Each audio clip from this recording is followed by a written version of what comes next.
Bwana wake akaniambia, mume wake akaniambia, wengine kwa muda tu naweza kukuazima umbebe kwa muda tu. Na kweli amemleta tumemuiba kwa muda tu. Mara tena yeye mwenyewe amekuja kumwangalia kama atabaki au kama atarudi. Lakini kisa amekuja naye abaki mtu hapa. Sema amen. Sema amen. Amen. Tuko mahali hapa, ninapenda cha kwanza tena ninawasalimu katika jina la Yesu. Na tuko mahali hapa kwa ajili ya ushindi. Hatuko mahali hapa kwa ajili ya kushindwa. Na tayari ushindi tunao. Tumeona kwenye kipindi cha kwanza watu walitaka kujenga vibanda vitatu mahali hapa, lakini mwili ni mwili tu. Umeturuhusu twende kwanza kuchukua msosi na kutulia pamoja ili tena turudi hapa. Sema amen. Katika siku ya leo yale ambayo tutakayoongea atakuwa machache, sababu hata mtumishi wa Mungu aliyefunza tena kuhubiri kwa muda wa kwanza alisema mambo yote. Mimi nakwenda kuongeza kidogo, mwingine atakuja kuongeza, na wewe vile vile utaongeza kwa wengine huko nje. Hivyo ndio gisi tutaendelea. Na amenibariki vile vile na amekubariki sote, na ndio maana sababu kipindi cha kwanza watu walijazwa nguvu za Roho Mtakatifu, watu walifunguliwa. Nimeongea na watu wengi wamesema nimefunguliwa. Sema amen. Walisema nimefunguliwa tena bila shaka. Na wamesema vitu vingi sana ambavyo walipokuwa wanaombewa wamekuwa wameona vitu fulani fulani. Vitu fulani fulani ambavyo vikitoka na alishangaa sana. Alikuwa anajiuliza, mmoja aliniambia kumbe Mungu anatenda kwa aina hii. Sema amen. Kumbe Mungu anatenda kwa aina hii. Sikuwa najua. Na ndio maana roho chafu zilikuwa mara kwa mara zinanizuia nisiende kanisani. Nikitaka kupanga mpango wa kwenda hata kwenye maombi, unaona tu nageuza tu program. Nikitaka kwenda kwenye kanisa nageuza tu program. Kumbe ilikuwa hivi. Naambia leo ilikuwa siku yako. Sema amen. Leo ndio ilikuwa siku ya kufunguliwa. Na mwingine nikamwambia leo ilikuwa siku yako ya kufunguliwa. Na mwingine nilimwambia hivyo hivyo. Bwana Yesu asifiwe. Amen. Maana tumeona mkono wa Bwana. Amen. Amen. Na bila kuchelewa. Na mwingine anaweza kudhani mimi nimefunguliwa na mimi. Anajiuliza peke yake. Na mimi hivi nimefunguliwa na wewe. Amen. Amen. Hakubaki mtu mpaka kieleweke. Bwana Yesu asifiwe. Amen. Na jioni ya leo tena kitaeleweka tu. Usiseme amen kama vile ya kutaka kupima. Useme amen ya mtu mwenye kujazwa na nguvu za Roho Mtakatifu. Sema amen. Amen. Sema amen. Amen. Hivyo. Para kwanza amen. Mmoja wawili amen. Wote kwa pamoja. Amen. Amen. Basi sitaki nichukue bila sana, sababu penda nipatie maombi nafasi kubwa. Mahubiri au mafundisho yanaweza kuchukua muda mdogo, na baadaye tunaenda sasa tena kumwambia Roho tena, ulijua tuko hapa lakini tena tunakuita njoo tena. Tunasemaka Roho shuka tena, Roho shuka tena. Unaitaka mimi ndio? Kisha mwambie tena shuka tena. Hata kama yuko hapo mwambie tena. Amen. Amen. Na kichwa cha neno tunasema kukomboa wakati. Katika Waefeso 5:15-17 soma hapo, nasema kukomboa wakati. Napenda nikuambie kitu kimoja. Kama tunaongea kwa ajili ya kukomboa wakati, hatuongee sababu usikie tu na uende. Hapana. Nataka usikie, uelewe na utende. Bwana Yesu asifiwe. Amen.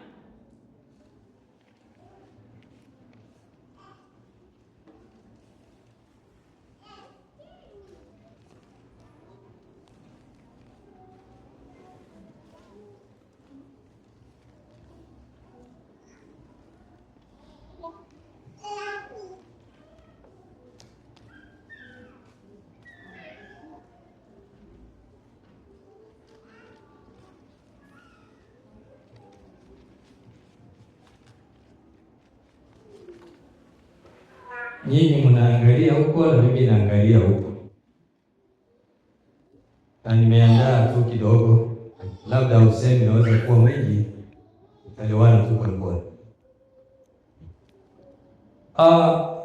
Kuna katika kitabu cha Waefeso 5:15 hadi 17 ni kwa ajili ya kukomboa wakati. Watu wengi wanapoteza mida yao, wakati wao, kwa vitu visivyokuwa na thamani yoyote, na hivyo ndivyo vitu ambavyo vinamchelewesha Roho Mtakatifu kukaa ndani yako. Roho Mtakatifu hachelewi, lakini wewe ndiye unayemchelewesha. Wote wanaokomboa wakati, mimi ninawaambia, na wimbo ambaye nakwaka nimeua sana, nawaambia kuwa mwimbaji akasema, kwa neema kubwa kabisa tumekombolewa na nini? Na nani? Kwa neema kubwa zaidi wapaswa kumtumikia. Bwana Yesu asifiwe. Amina. Kwa neema kubwa kabisa tumekombolewa na Mungu, kwa neema kubwa zaidi twapata kumtumikia. Umeelewa nini? Umeelewa nini? Ni neno la kukomboa wakati. Fanyia Mungu kazi bila usiku wake. Usipoelewa, inasema tena, usipoelewa utabaki na neno, utaingia kwa neema, na neema yenyewe haujui. Unaimba kwa mdomo neema. Mimi wanasema kila siku ile neema, maana wengine walizingatia sana neema ipo, lakini sasa walisimamia hapo, kama vile mtoto ambaye anakaa chini asiwezi kutambaa, asiwezi kutembea, asiwezi kula. Sasa wamekaa hapo, yamebaki hata kwenye chakula cha maziwa tu, apende hata kula ugali, maana atakomaa na amezaliwa tamu.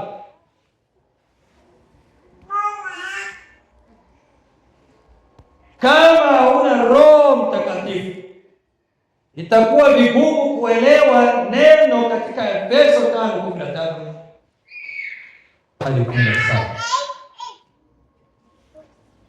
Unaweza kusema amen, amen, iwe hivyo, lakini haujaelewa. Wengine watakwenda kukomboa wakati wa kazi wanazozifanya kampuni. Wengine wanakwenda kukomboa wakati sababu wamechelewa kupiga chakula. Wengine anatamani kukomboa wakati sababu wamechelewa mahali, appointments, rendezvous, kufika. Anapenda kukomboa wakati. Anaweza kavaa mbio haraka sana sababu ya kwenda mahali ili akomboe wakati. Muda umeenda. Lakini hajaelewa kama Biblia inasema kukomboa wakati, sababu zama hizi ni zama za maovu, za hatari. Inataka kusema nini? Kwanza uniambie. Hapa nimetoa maneno mawili alivyosema mchungaji. Hata kijana wetu jana tulikuwa kwenye maombi, aligusia neno hilo la muda. Bwana Yesu asifiwe. Nikaanza kumsikiliza. Bwana amegusia maneno ambayo mimi nimeandaa tangu awali kwenye karibu wiki hivi, sijui. Yeye amegusia, nikakuja kuelewa Roho Mtakatifu ndio anafanya hivyo. Sema amen. Hakuambiwa kuwa mimi nimeandaa kwa ajili ya kusema kwa ajili ya muda. alipenda watu waelewe muda ni nini. Sasa muda, akafundisha muda, watu wakasema, mchungaji naye akasema muda, wakati, muda, wakati. Watu wakaelewa, wakaanza kutoa majibu yao. Nitarudi lini? Wakati ni nini? Na muda ni nini? Kwa kifupi tu, twende. Wakati na muda.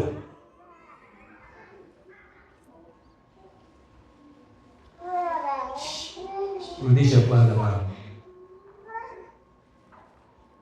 Nini? Uelewa nini maana ya nini? Ndio A. B nasema muda wa, niambie. Mimi sikuishia kwenye muda tu, nimeenda kwenye muda wa muda wa saa na wakati ni nini? Twende haraka. Nimeandaa kwa kifupi. Ukinijibu haraka.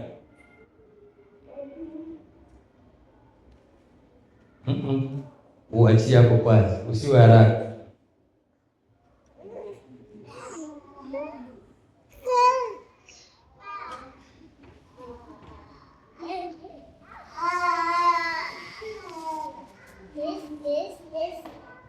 Unaweza kuanzia wakati, unaweza kuanzia muda ili tukuelewe. Muda ni nini? Wakati ni nini? Wasaa. Muda wa saa. Jaribu. Jibu zipo. Nitaziweka. Nataka niangalie kama tunajitahidi kupiga vita au kuelewa ambayo Mungu ametuambia kumwelewa wakati kupitia mtumishi wake Paulo.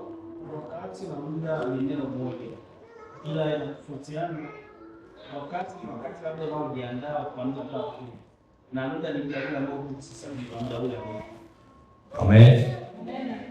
Bwana Yesu asifiwe. Umeelewa? Umesikia? Ndugu tusaidie tena kwa sauti. Wakati ni muda ambao unaosubiriwa na muda ni muda ule ambao sasa unataka kutimia. Kwa sababu na muda fulani, muda sana fulani. Bwana Yesu asifiwe. Amen. Ongeza tena mwingine. Ni. Tunasema ndio. Hakuna kidogo. Kuna mwingine? Ndugu. Wakati ni muda ujao. Au muda uliopita. Wakati. Amen. Na muda wa saa tuseme ni kama kwa sasa. Kwa sasa. Yes.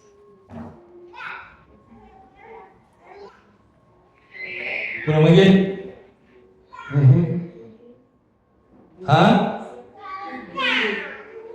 Kipindi nini mama? Pale huko viwili. Ulichagua ya wapi? Kwa kila mtu anasema mbili. Kama wote anasema moja, twende. Ni kipindi, wakati, kipindi. Sasa bila kuchelewa, kuna mwingine? Nataka tuunganishe yale majibu na majibu ambayo yako kwenye ukurasa. Twende.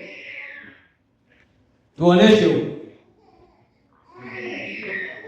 wakati na maanisha nini? Twende. Leta jibu. Moja.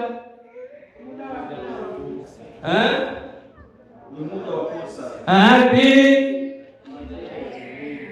Majira ya mbona wengine hawasemi? Tuko kwenye semina tunasoma. Turudie. Moja, mbili, tatu. Sema amen. Piga makofi kwa ajili ya Yesu. Hapo wakati tunaunganisha jinsi ndugu zetu walileta majibu, zaidi sana sisi wanadamu ndio tunasema yale tuliyosema. Sasa nilipenda tuingie kwa ndani tujue wakati ni nini. Kwa ndani tukaanza kuelewa kumbe wakati ni muda wenye fursa. ufalme wa mbingu wapatikana kwa wengine wajui. Unaona, ndio shida hii. Ufalme wa mbingu wapatikana na wenye nguvu muda wa fursa. Amen. Amen. Muda wa unasema hata mnaogopa na vinaandikwa pale. Wengine wanasoma wanaogopa, hawajui pengine Mungu mnasoma. Niko pale. Nafanya tukisema kidogo, tunaangalia, tunafanya ka challenge kidogo, tuone kama tutaenda kuambatanisha yale ambayo tulisema na hayo ambayo yako kwenye ukurasa. Majira ya Mungu sio saa kama tunavyosema saa 2, saa 3, lakini Mungu anatumika na yote. Sema amen. Acheleweshi tu. Fursa ya kipekee unaiandaa wewe kwa ajili ya Mungu, kwa ajili ya Yesu, kwa ajili ya Roho Mtakatifu. Nguvu za Mungu. Ndio nini? Ndio tulisema nini? Fursa pekee. Hiyo ambayo imezaliwa hapa imetoka wapi? Kwenye wakati. Atasoma vizuri hapo. Ndio. Sasa mmetuwashia, si mungeacha vile. Waka record. Wako na record. Tunaona hivyo eh? Yes. Okay, twende. Swali la pili ni kwenye muda. Utilie muda. Muda wa saa inamaanisha nini? Tutadilia. Nisema hapa wachungaji nao walifundisha muda. Sasa mimi nasema muda wa saa inamaanisha. Tukisema muda, mimi nilimalizia vizuri kabisa kuelewa muda wa saa. Wewe ucheze na saa. Inataka ucheze na saa. Kwanza nishakupatia jibu. Muda wa saa inamaanisha nini? Tuwe haraka. Tunabaki kidogo tu.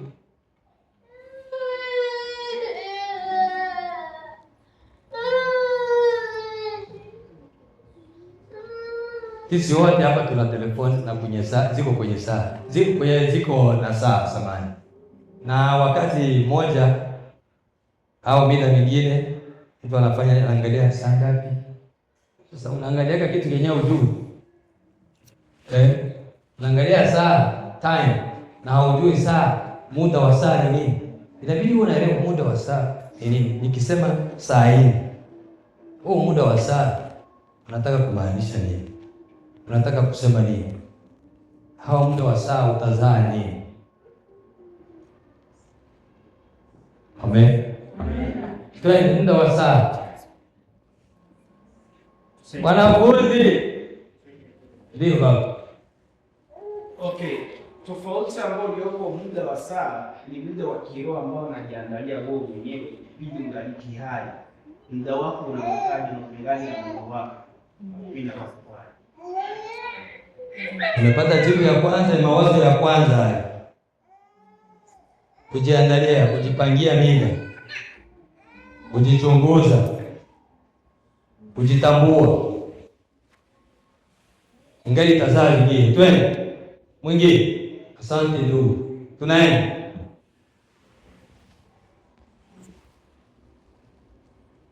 Yeye alishaingia kiroho. Shaingia ndani.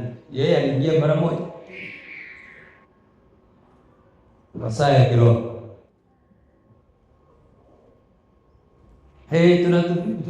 Tunatumikisha saa, kumbe hatujui saa. Na ni kitu kidogo sana. Ndio sababu niweka muda wa saa inamaanisha nini? Ongeza tu, tutaleta jibu hapo. Sema muda wa saa kwa neno moja tusielezee. Manake ni kielelezo. Ni kielelezo. Yaani kielelezo ambacho kielekezo fulani. Kielekezo ambacho kinaonesha. Kwa neno moja. Kinaonesha? Anasema kwa neno moja, ndio tafsiri kwa mengi. Ni kielekezo. Ni kielekezo. Bila kuweka tafsiri na nyingine, kwa neno moja tu anasema ni kielekezo. Sawa? Ameongeza mawazo. Mwingine, wanafunzi, wale wacha kwa wazee, nyinyi mnapata wazee wanatoa mawazo, changia.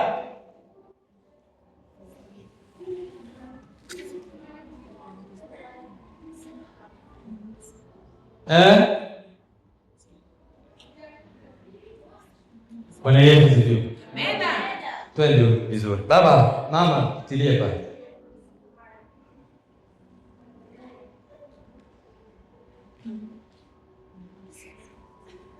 Muda wa nini?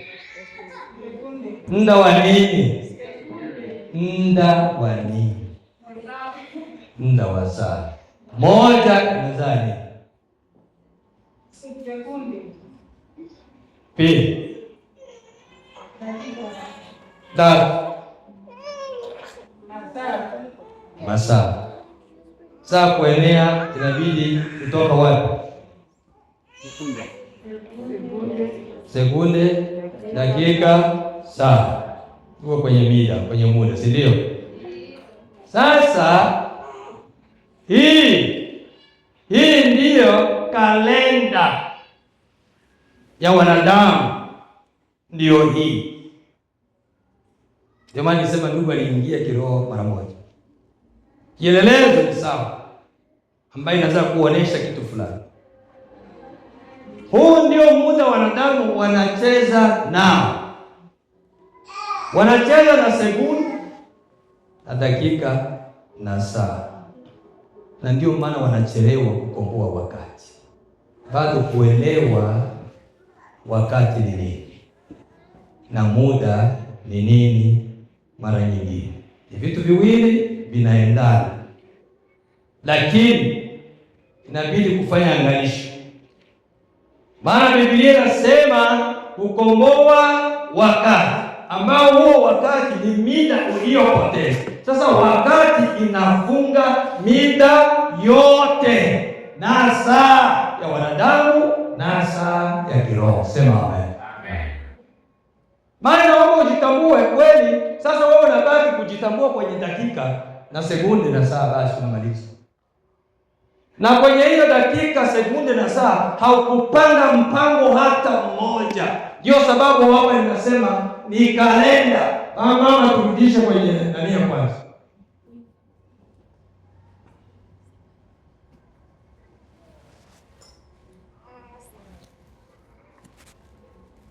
Ya pili, swali kwenye swali hilo la kwanza.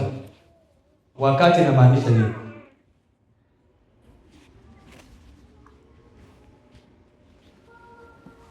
Tunaona pale tulitoka kule tukasema ni muda wa fursa.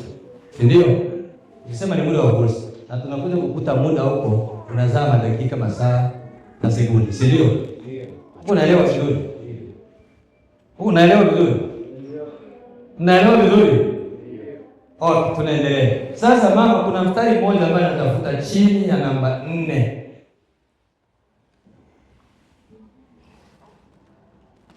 Na mlilipotezea darasani namba 4 pale kwenye namba ya kwanza, swali ya kwanza. Ni kama vile mlilipotezea maneno mawili. Mliishia kwenye fursa ya pekee.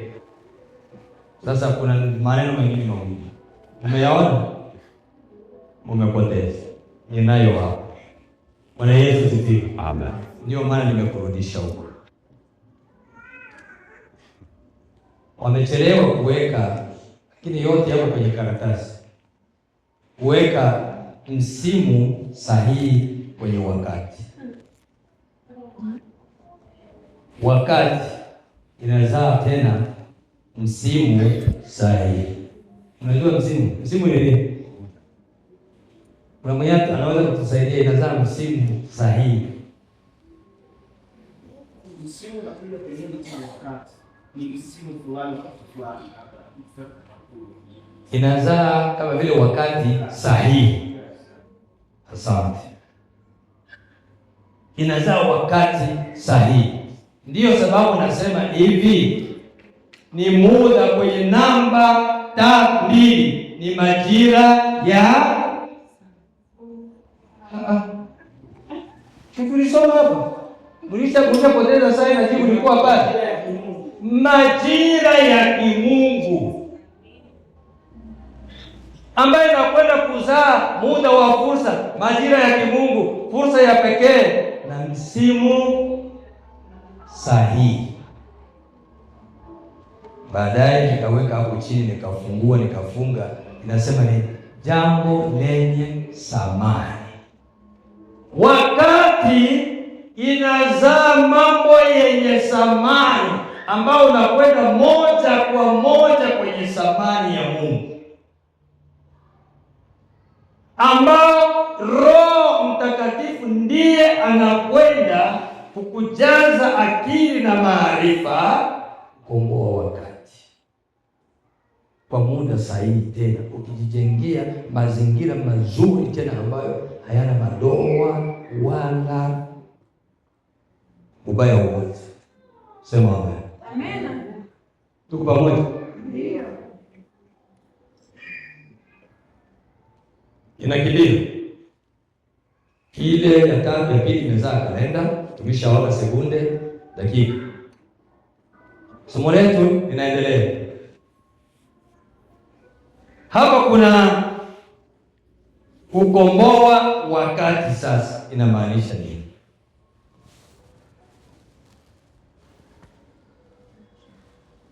Tumetoka huko, tumeingia kiroho, tunatoka tunapanda tunashuka. Sasa kukomboa wakati yenyewe ambayo tunaambiwa katika Biblia inamaanisha nini? Mliwasha joto, mwangalie kwanza, panaona namba ziko juu sana, lakini mzimishe ile itumike kwenye baridi. Kukomboa wakati inamaanisha nini? Naenda kumalizia hivi. Nabaki kidogo. Kimaliza hapa tunawasha moto.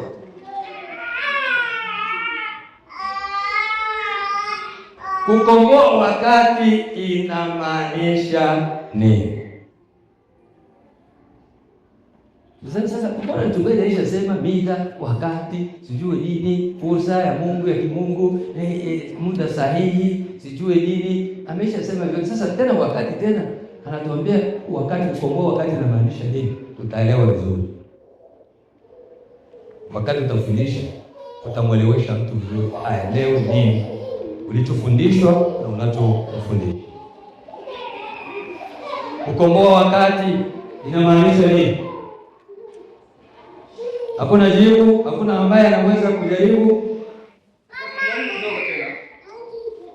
Kukomboa wakati inakuja tena, unatengenezaje fursa yako pindi uko hai, kwamba wakati gani ambao ukomboaji wakati wako ambao bado unatumikia ukiingia zaidi kiundani kilo zaidi.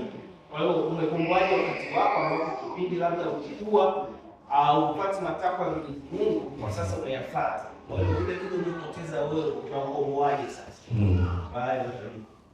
Bwana Yesu asifiwe. Kuna mwingine ataongeza ni mawazo, baadaye tutaweka sasa, tuambatanishe tuone tuko wapi.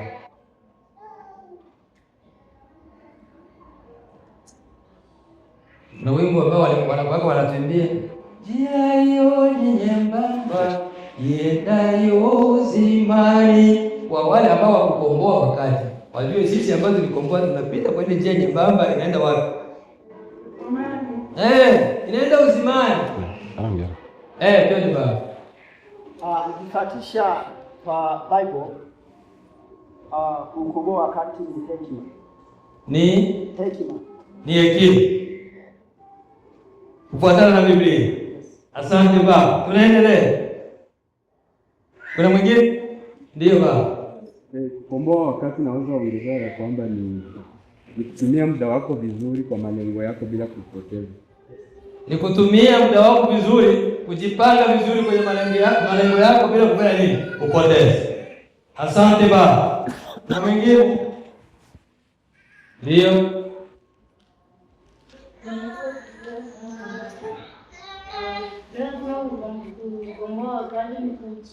Tenga muda wako na Mungu.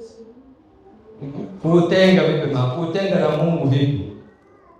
Kuacha Mungu naenda kivyako? Hapana, yaani kuacha mambo yako naenda na Mungu. Yaani unatenga muda kuzungumza na Mungu. Kuzungumza na Mungu. Kufanya kile Mungu anachokitaka. Kuna mwingine?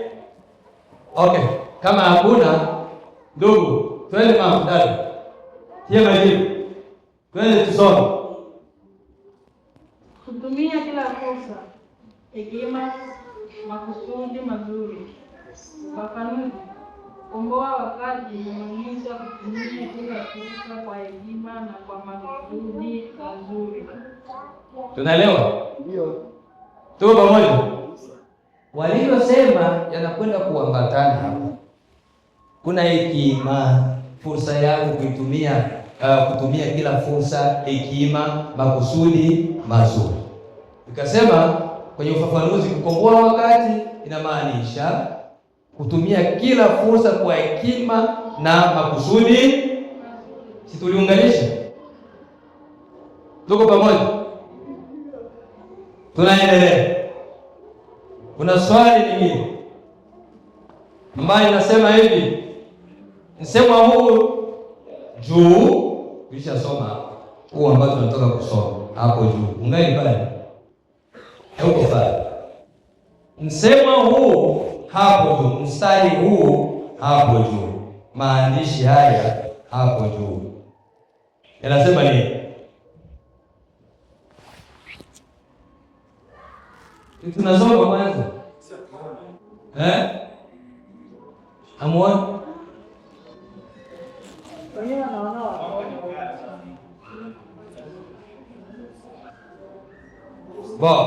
Twende kwa someni kwanza nyewe mlio mambo yao. Wale wanalalamika kwa ajili ya mwanga au wale watoto. Soma kwanza tuseme swali. Swali msemwa hapo juu unaonyesha au kufunza nini?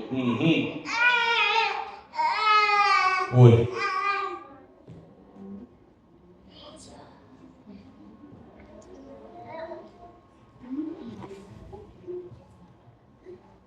Kuna kidole. Soma tena. Soma ule msemo. Ufafanuzi. Komboa wakati unamaanisha kutumia kila fursa kwa hekima na kwa makusudi mazuri. Ndio kukomboa wakati. Tuko kibiblia kiroho. Swali sasa. Msemwa hapo juu unaonyesha au unafunza nini? Twende. Ndio swali. Unafunza nini? Ndio baba. Unafunza wakati wa Mungu. Unafunza wakati. Anasema wazo lake la kwanza mara moja. Unafunza na maanisha wakati wa Mungu. Mwingine. Tunaendelea.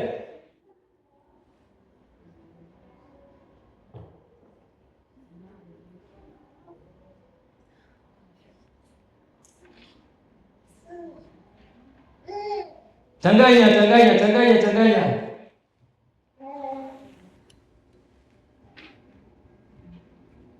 Kuna neno hapo ambayo tunaweza kuunganisha mengine mawili matatu na tunapata jibu mara moja. Tunakawia. Mimi nimeshafanya dakika 30 sasa. Nilikuwa napenda nifanye 25 tu. Twende mama.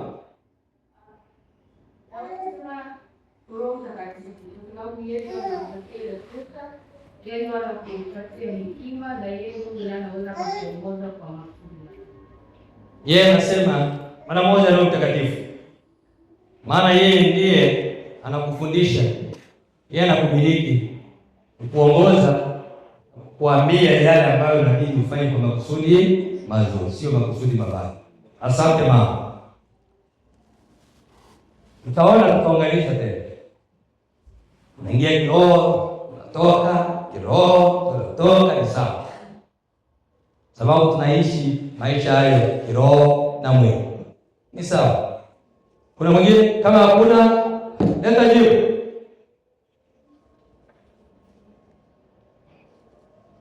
Leta jibu.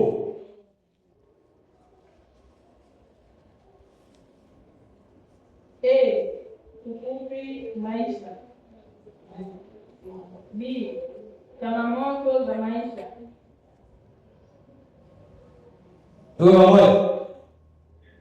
Nini tena huko?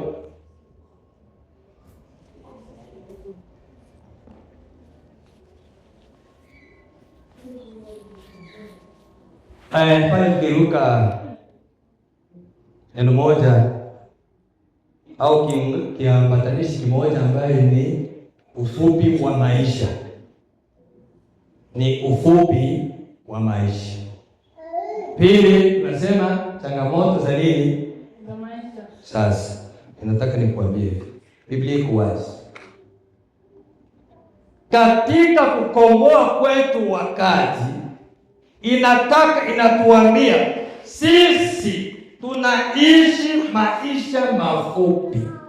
Tuondoke katika dhambi ili tumfuate Yesu Kristo. Maana maisha yetu au miaka yetu inahesabiwa. Ndio sababu tumia hekima, fursa ya maisha ya akili, ya hekima, maarifa.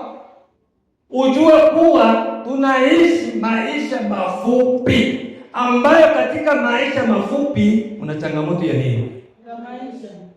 Unaelewa? Katika hayo maisha mafupi una changamoto sana. Sasa pigana kwa akili zako zote. Umpende Bwana Mungu wako kwa moyo wako wote na nini?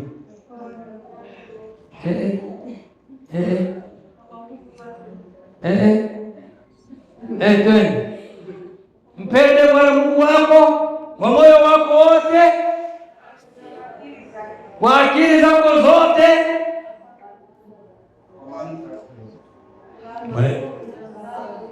kwa nguvu zako zote. Amen. Wengine wako naangalia anasema ni kwa nguvu zake zote, kwa akili, maarifa. Sasa kwa kuondoa changamoto inabidi uambatanishi, uchunguze akili zako kwenye haya maisha mafupi. Nifanye nini? Ndio sababu Paulo akasema tukomboe wakati, kwa maana zama hizi ni za nini? Ni za nini?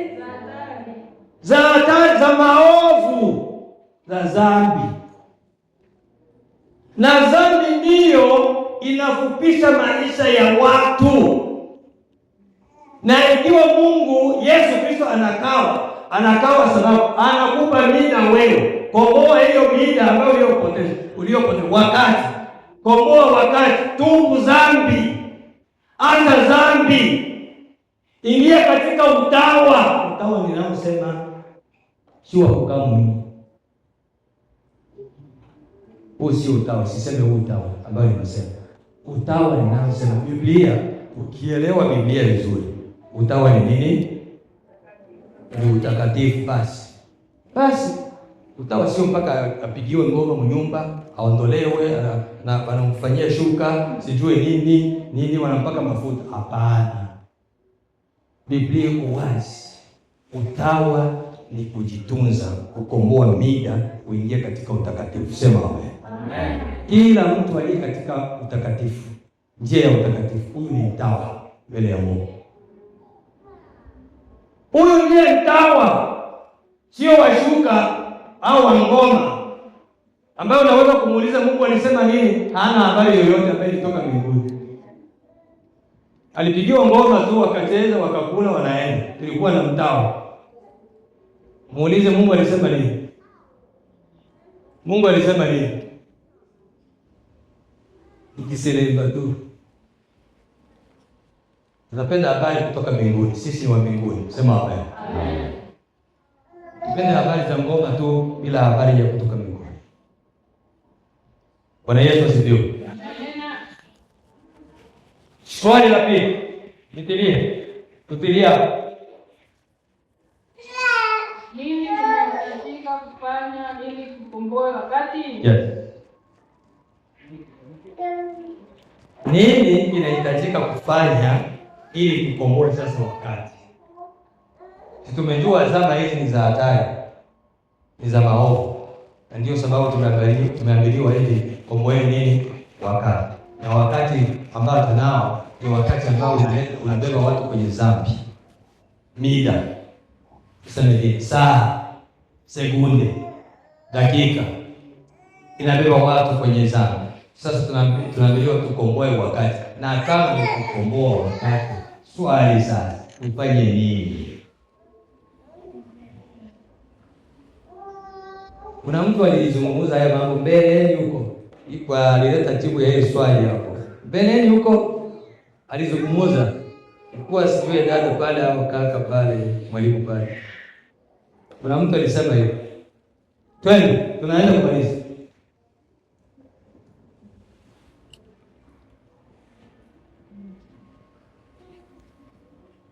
Nini kinahitajika kufanya ili tukomboe wakati?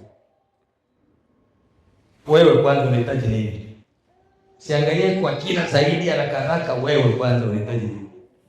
Fanye nini? Kuna mtu anasema hiyo. Twende.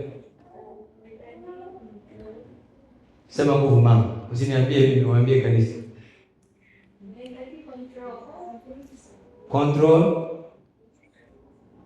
Ni nini? Mwenyewe wasema Kiswahili, nataka kutuambia nini?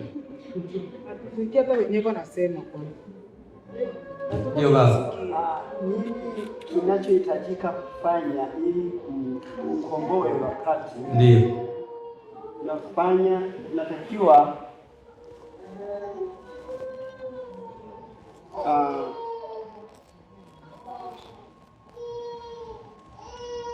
baadaye.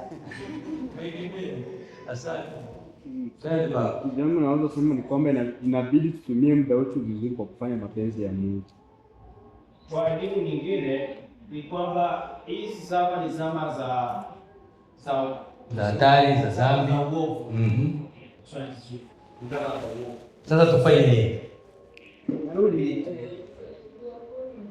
Yaani tumfuate matakwa ya Mungu yanayotaka. Asante. Tumalize kwa dada pale, samahani. Kuwa na hekima na kuishi maisha ya utawa. Twende tunaunganisha, twende. Tuenende kwa hekima. Tuenende kwa hekima. Sasa hayo maisha ya utawa na kuenenda kwa hekima ni kweli. Lakini inabidi sasa nini tufanye? Hiyo ni kweli. Nini tufanye?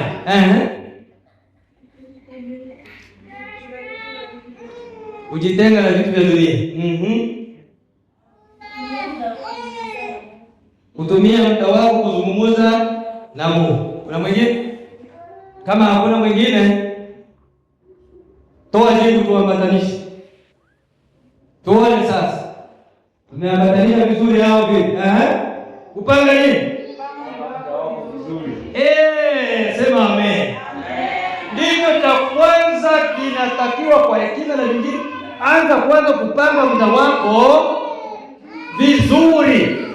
Ujitegemeze kwenye muda wako wewe mwenyewe. Usisubirie Roho Mtakatifu wewe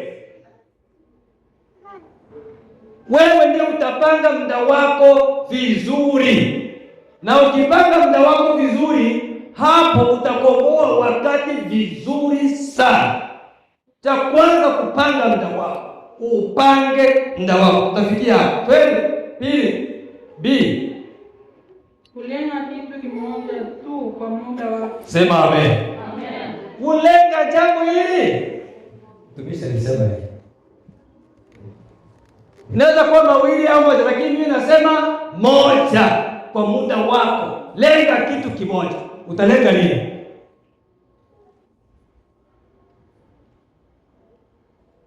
Utalenga nini?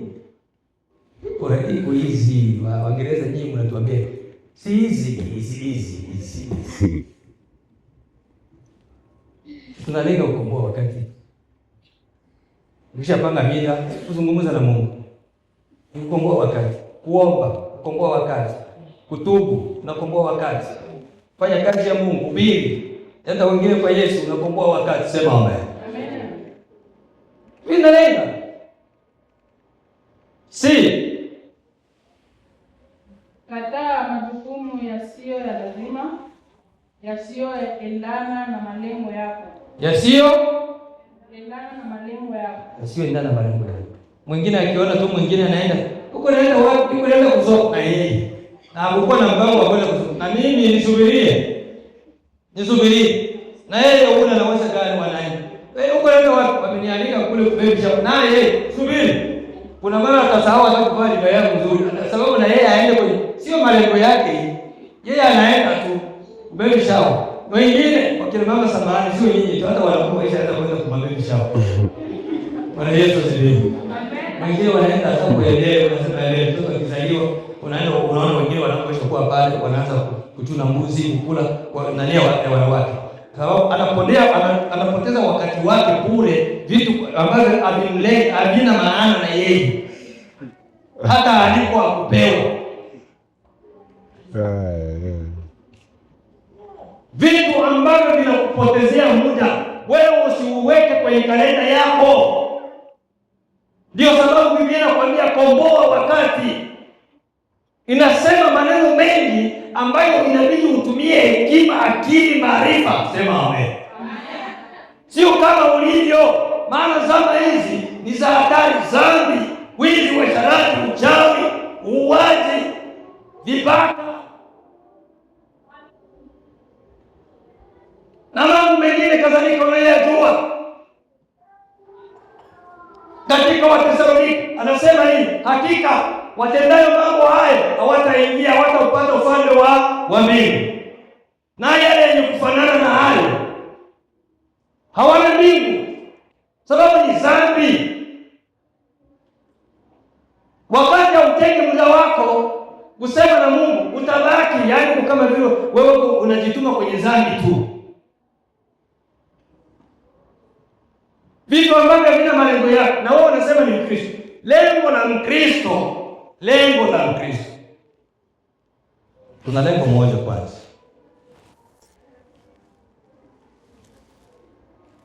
Kuingia wapi?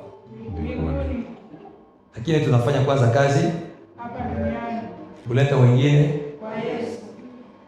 Sasa nikiuliza ulishaleta wangapi kwa Yesu?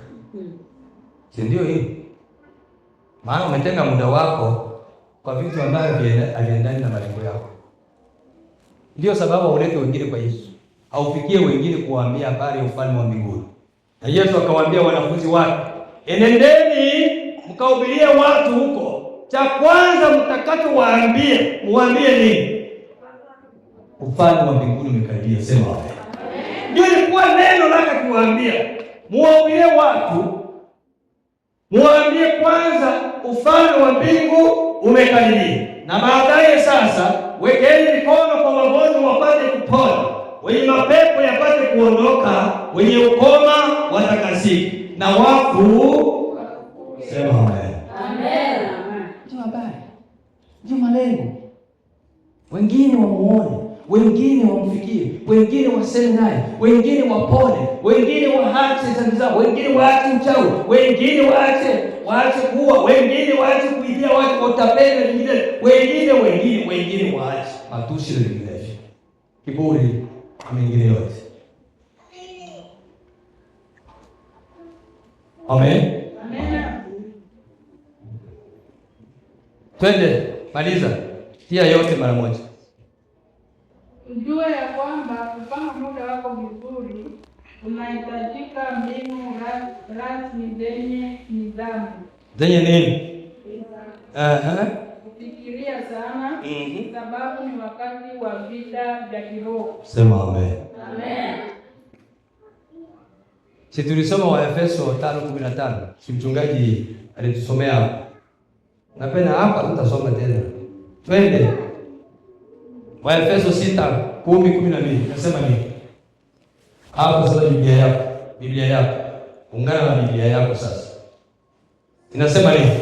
Waefeso 6:10-12. Haiko hapo. Twende. Biblia yako sasa. Tunasoma katika jina la Yesu. Amen. Hatimaye mzidi kuwa hodari katika Bwana na katika uweza wa nguvu zake. 12 nasema, vaeni silaha zote za Mungu mpate kuweza kuzipinga hila za Shetani.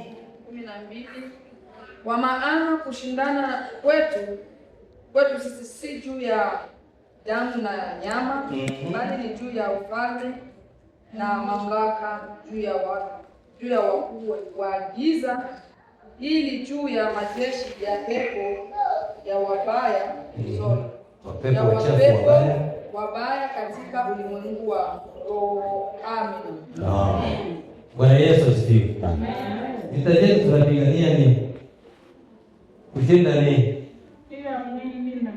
sio vya damu na mwili. Ndio nini? Kushindana na wanani? Shetani nani huyo? Falme za dunia hii, falme za giza na wapepo wacha. Ndio hapa ndio vita vikali ambao Paulo anakomboeni wakati jameni, sababu tuna vita ambavyo si vya damu na mwili. Wewe ukisimama kwenye dakika na saa na sekunde, wewe unakaa tu kupigania mwili wako. Huko kwenye vita vya mwili, na Biblia inakwambia vaeni silaha zote za Mungu. Wewe unasimama tu. Simama fanya vita. Sasa umevaa silaha. Sini vita. Hakuna nguvu sisi tunamtegemea. Na kwanza tuzivae silaha zake pigana wangu. Bwana Yesu asifiwe. Amen. Tunapigana na adui kwa nguvu za Mungu. Hakuna nguvu sisi tunamtegemea yeye aliye na nguvu zaidi. Maana hakuna, usidanganywe na mtu kupiga vita vya mwili. Hapana, hautashinda. Utashindwa. Maana shetani ni mtu roho. Shetani ni mtu roho, hata anaweza kuvaa mwili kama mwingine, lakini ujue shetani ni kiumbe mtu roho. Kwa aina zote anajigeuza. Hata mti anaweza kuwa mti, anaweza kuwa chuma. Sasa ukiangalia, mimi ninapigana na chuma, mimi ninapigana na mtu. Hapana, hapo hakuna chuma. Kwanza vaa silaha zote. Utakapoanza kwanza, ukikomboa wakati katika Waefeso huyo 5:15 hadi 17, unakomboa wakati. Na wakati unapokomboa huo wakati kwa mida hiyo ambayo imeunganishwa, imeingia kwenye wakati. Sasa wewe unavaa silaha zote za Mungu. Sema haya. Amen. Sasa kweli umezivaa?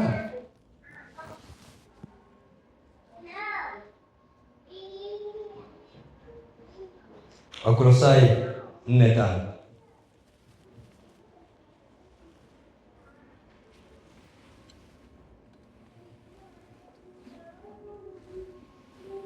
Wakolosai 4:5.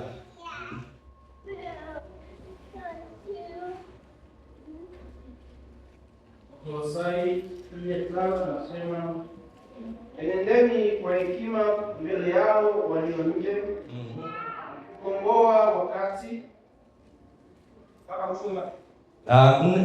Hiyo tano tu. Mkiukomboa wanaenda kufikia. Natuambia muendeni kwa nini?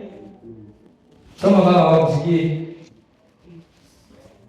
Enendeni kwa hekima mbele yao walio nje, mkiukomboa wakati. Mwambie wengine habari za Yesu Kristo huko nje. Wewe kwanza unaanza kukomboa wakati kuambia watu wengine habari njema ya Yesu Kristo. Na uende kwa hekima na akili, fursa yako itumike sana. Usipofanya hivyo utapata shida. Utakuwa mtu ambaye utasimama tu haujui unachokifanya. Unakuwa konokono, achora ajue achoracho. Konokono ni nini kwa Kiingereza? Wanafunzi, konokono. Ule anabeba nyumba hivi. Anatembea. Unasema kwenye Kifaransa ya snare. Huyo ndio snare. Sasa wewe snare akitembea hapa anaanza kuchora kule, anashuka na panda, anashuka. Muulize snare unachora nini? Aju. Na wewe unaweza kukomboa wakati usiojua. Nadhani umekomboa wakati. Niko kwenye kukomboa wakati nimepanga mida yangu kusema na Mungu. Nimefanya, nimefikia wengine kuwahubiria habari njema ya wokovu, habari ambayo iletaye amani, iletaye nguvu, ambayo itatufikisha mbinguni, ambaye ina uzima wa milele. Mtu anayekomboa wakati, Biblia inasema hivi, anayekomboa wakati, sikiliza sasa, ni mtu mwenye kujua ufalme wa mbinguni. Na ufalme wa mbinguni au maisha ya milele. Haleluya. Maisha ya milele ni kumjua Mungu peke yake aliye wa kweli na Yesu Kristo aliyemtuma kweli. Ndio maisha ya watu. Kumjua Mungu, komboa wakati, mjue Mungu anataka nini.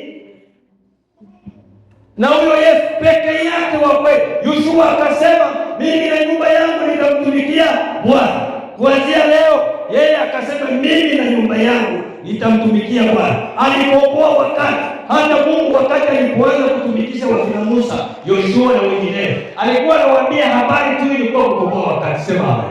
Lakini watu waliokuwa wanaambiwa kukomboa wakati, wengine wanasema, Musa unatubeba wapi? Njaa, maji, vinginevyo turudishe. Unaona sasa?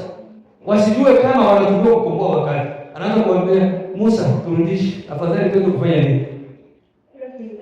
Sasa kufa na ile tabu ya kwenda Misri kuliko hii. Waebrania akasema nini? Hamjapigana vita kushindana na dhambi hadi kuzitoa damu zenu. Unaona sasa hiyo ni rahisi. Kupigana vita kushindana na dhambi hadi kufanya nini? Damu zifanye nini? Zimwagike. Bado. Na ndio sababu komboeni wakati, watoto wa Mungu. Msipoteze wakati. Vita vyetu si vya damu na nyama, ni falme za roho wachafu, pepo wachafu, na huyo shetani ibilisi joka. Kuna swali pale mama, tuwekee swali na maliza. Na sio swali, ni hitimisho. Inasema nini? Hitimisho inasema nini? Mmepoteza? Hakuna. Watekelezaji wa ajabu kabisa. Hitimisho inasema nini? Mimi nataka wasome hapa.